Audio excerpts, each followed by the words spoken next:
had a client recently who did everything right. Pre-approved, strong offer, great buyers, and they still didn't get the house. They ended up renting just to get a foothold in Ridgefield. And honestly, it was the right call. But getting there, that was a journey. Hi, I'm Dee Brayton, and I've been selling real estate in Ridgefield and the surrounding area for over 27 years. And today I want to talk about what's actually happening in this market right now. Because if you're a buyer and you're frustrated, I want you to know that is completely valid. And there's a path through it. This market is a lot. I don't want to sugarcoat it. Interest rates are still making people nervous. Inventory in Ridgefield, especially under $1 million, is tight. And when something good comes on, you're not competing with one other offer. You might be competing with several offers. So if you've gone through this process and felt like you're on a roller coaster, I hear you. That emotional whiplash is real. There are strategies to help manage this market.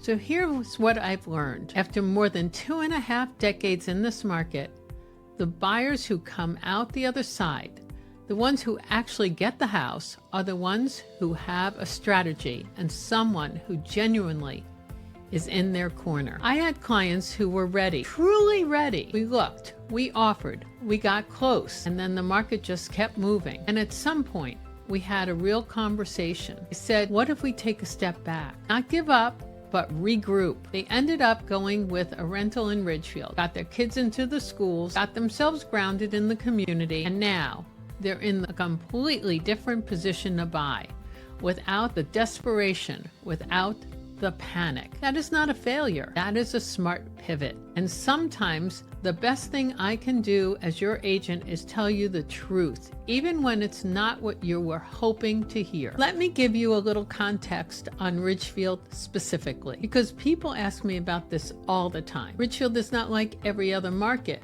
It's a town that people choose. They research it, they fall in love with it before they've even set foot on Main Street. There's a reason for that. The community, the character, the quality of life, and that desirability doesn't go away just because rates go up. So what happens is you get this compression. You've got buyers who really want to be here, and you don't have enough inventory to satisfy all of them at the same time. That's the recipe for a competitive market, even when the broader real estate news sounds gloomy. I've been in this market long enough to have seen it cycle, and what I can tell you is this: Ridgefield holds. It's not a town you time the market in. It's a town you get into when you're ready with the right strategy. There's a story I always come back to because it reminds me that sometimes a house just speaks to you. Years ago, I was moving back to Ridgefield for the second time. The market was intense. Low inventory, homes flying off the market before you could even schedule a showing. I had 3 little kids at the time, ages 1 to 7. My husband had already started his new job, and my focus was simple: find our family a home. We were searching in 3 different Connecticut towns, driving back and forth constantly from Pennsylvania, and every single time we came up to see a house, we lost it. 6 homes, gone in a blink. Then one day, we pulled up to a house that had just hit the market. My husband stayed in the car with our 1-year-old daughter while she napped,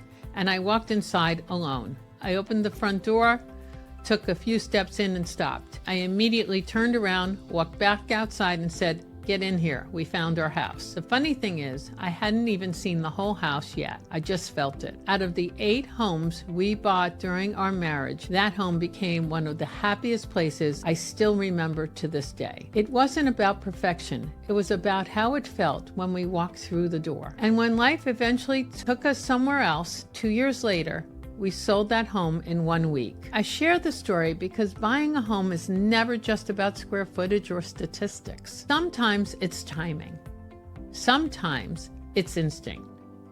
And sometimes it's simply walking into a place and knowing you're home. Okay, here's a story I love because it shows how this can actually work out. My clients made an offer on a house. Strong offer. We came in second, and that hurts. I'm not going to pretend it doesn't, but we didn't disappear. I stayed in communication. I kept my pulse on what was happening with that transaction, and then the first deal fell apart. Yes, it happens. The listing agent called me, and because we had been present, because we hadn't just walked away and moved on, my clients got a second chance. And this time, we got it. That house is theirs now. They couldn't be happier. That's not luck.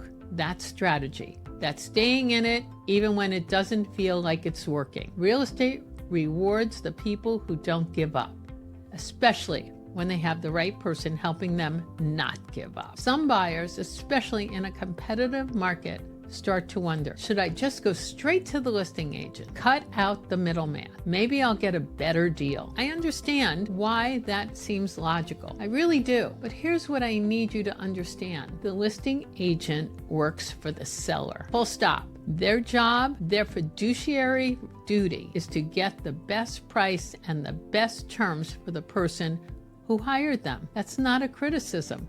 That's just how it works. If you walk into that situation without your own representation, you are negotiating against someone who has been hired specifically to negotiate against your interests. It's like going to court without a lawyer and using the other side's lawyer. That's not a team sport.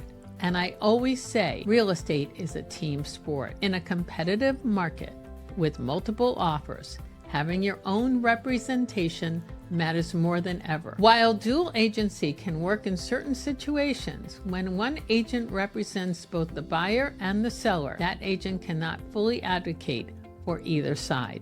They become neutral. When you have your own agent, you have someone negotiating strategically for you, guiding you through pricing, terms, timing, inspections, and helping you make strong decisions in a fast-moving market. In multiple offer situations, that advice and advocacy can make all the difference. Buying a home is one of the biggest financial and emotional decisions most people make. Having someone solely in your corner matters. When you work with me, I'm in your corner completely, and looking at the inspection results and telling you what they actually mean. I'm looking at the comps. I'm telling you if that price is real or if we have room. I'm picking up the phone when something shifts, because something always shifts. And I'm already thinking 3 steps ahead for you. That's what representation is. I'm not going to sit here and tell you this market is easy, because it's not. If you've been through a couple of disappointments, if you've lost a house